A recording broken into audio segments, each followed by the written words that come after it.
Le monde décline, et le poison qui ronge notre paix, notre démocratie et notre sécurité a un nom. Les médias de propagande.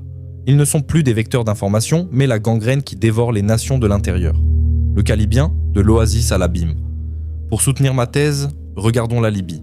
Avant 2011, ce pays était un oasis en Afrique, un modèle de réussite sociale que beaucoup enviaient.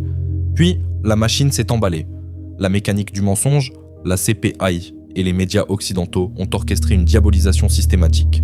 On nous parlait de protection des civils, alors que dans l'ombre des intérêts obscurs finançaient le chaos.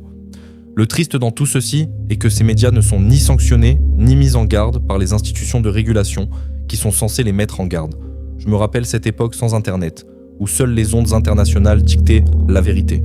Je revois ces plateaux où des experts, dont personne n'avait jamais entendu parler, venaient légitimer l'horreur sous couvert de liberté d'expression. Le prophétisme de l'instant. Le soir où la radio a annoncé la mort de Mouammar Kadhafi, j'étais aux côtés de mon oncle avec qui on travaillait le bois. Ses paroles résonnent encore comme une sentence. Les larmes aux yeux, il disait « C'est fini pour la Libye, ils viennent d'entamer une longue descente dans les abîmes de l'enfer. » Aujourd'hui, le constat est sans appel. Il avait raison. La CPI a disparu des écrans radars, les criminels de guerre d'aujourd'hui agissent en toute impunité, et le silence médiatique est devenu assourdissant.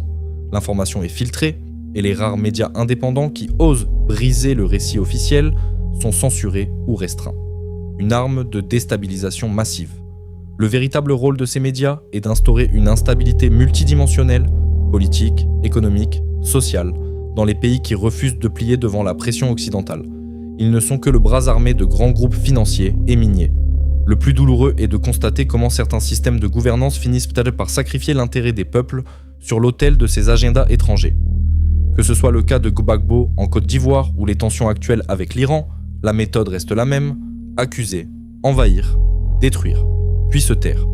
L'Afrique n'appartient ni à ses puissances, ni à leurs ancêtres.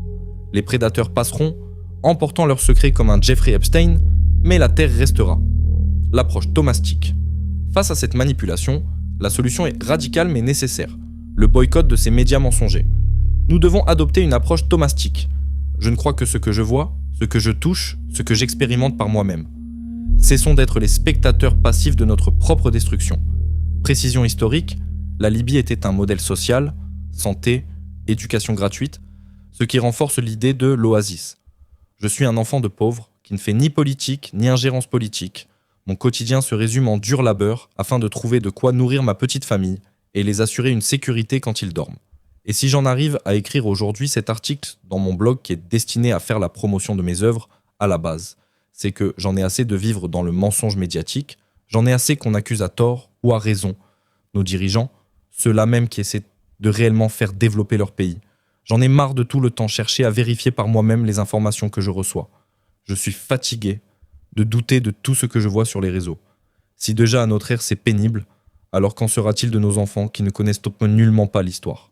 Nos enfants qui n'ont pas vécu notre histoire et se verront obligés de lire ces horreurs sur les réseaux où les médias mensongers s'investissent actuellement. Dites-moi comment nous allons nous en sortir ?